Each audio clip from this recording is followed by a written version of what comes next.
So the working group is evolving. It was developed building from the global program Food and Nutrition Security Enhanced Resilience, which is slowly phasing out. Most country packages have closed, including Malawi and Zambia. Burkina Faso are still continuing, but eventually in the next 2 years, everything is going to close down. So most of the thematic areas were developed around the overall objectives of that global program.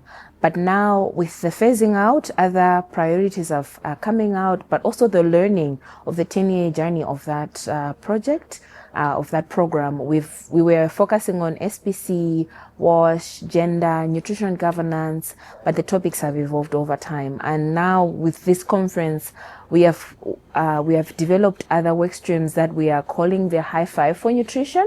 It's going to be focused on land and aquatic foods, SPC as well. Nutrition governance still maintains. Then we are also going to dwell more on resilience, but with focus on nutrition sensitive social protection.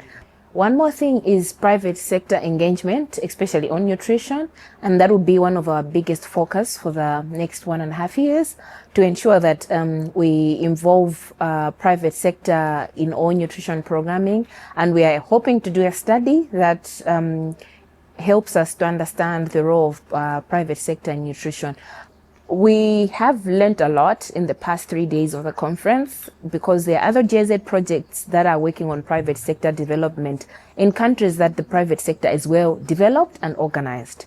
And we think we can leverage on this knowledge that we have learned, and we've also taken contacts in order to reach out on people that did their baselines and all of that, and for them to come to that point, what best practices can we adopt as a working group to ensure that we inform other programming, but also within our scope, what lessons and practices can we pick up that we think we can better integrate when we speak about the topic of nutrition. So most of the food that is consumed by children or that working mothers utilize in order to feed their children is made by small but as well as big companies.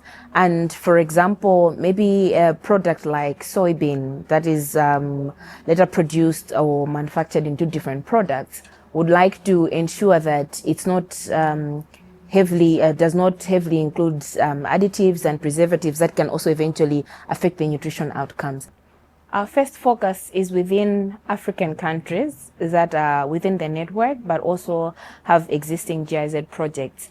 Not to mention the exact numbers, but we have a starting point within the working group. There are colleagues from India, Burkina Faso, Senegal, Malawi, Zambia, Zimbabwe that are willing to discuss about the topic and see how best within their countries we can then have an overall understanding. The common topic across the projects and across the working group is sustainability and resilience. We've brought different projects across the years. As you know, we're celebrating 30 years of SNRD this year. Means a lot of work has already happened in the 30 years that SNRD has been in existence. And now we want to leverage on the things that are already available. So we're not starting from scratch, because other projects are within GIZ that also used to be a part of this network. For example, the Green Innovation Centers, eventually it closed. What did we do that we can leverage on? So more across the working group, more focus has been around resilience. How do we move within the sustainable measures that we had already put in place? What do we leverage on? For example, if capacity building was already done maybe for farmers or what are they lacking now to ensure that they continue doing the work that was already done by other projects? So more of also complementarity. Others are working within agribusiness, others are working maybe with agri-finance, while others are working on specific nutrition projects. We want to ensure that there's adequate integration. So even the colleagues that are sitting in the working group now are not only working on nutrition or food systems, they are also working in other sectors. For example, knowledge for nutrition, agribusiness, as I've said, as well as agricultural financing. What has been discussed a lot in the past 1 week is community-led solutions and co-creation with the people that we work with. Sometimes we bring strategies that we see are fit maybe for a certain area, but they eventually prove not to be. So the approach that we're also taking now is to ensure that we're community-centered, and then also bring on board the people that live the reality. Say, for example, issues of consumption of some foods are still an issue. Issues of food safety, food environments are still an issue.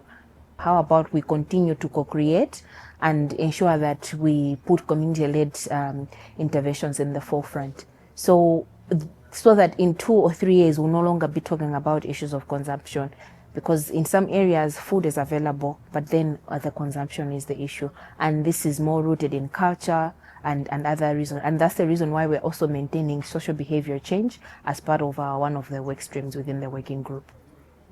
You can see that we've evolved over time, from social behavior change, nutrition governance being our focus areas only, and then WASH being our focus areas only. Now we are moving more to resilience and also attaching to nutrition sensitive social protection, land and aquatic foods, private sector engagement within nutrition. All of this, it's because of how things are evolving. And now, moving on from this conference, when we come back in 2 years, I'm so sure we'll be able to say, this is what we have done so far as a working group, the conversations that we've had, because the conversations don't stop here. We normally have monthly engagement, online engagements, just to also hear what others are still doing in the countries. We have different webinars where we're always exchanging. We have different exchange platforms, and whenever we have other GIZ conferences or maybe other international agencies conferences, we are always engaging on the topic so that we adapt as we go along. Now we are no longer just talking about nutrition consumption and whatnot, but also the role of digitalization in nutrition, because things are evolving across the years in all the African countries. So now the future is mainly to say, building on from the things that we have agreed that we're going to work more on now, we are also flexible to adapt along the way and also pick up the topics that are coming.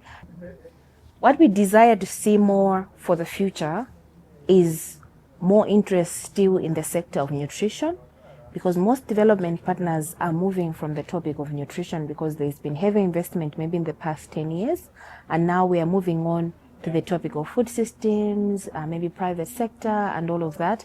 But we still want to ensure that nutrition is not left out, because without good nutrition, we don't have better citizens. We still need to ensure that nutrition is integrated in all the topics that we bring along. That's why as a working group, even though we are evolving to other work streams, we want to ensure that healthy diets, nutrition is still an outcome of our working group.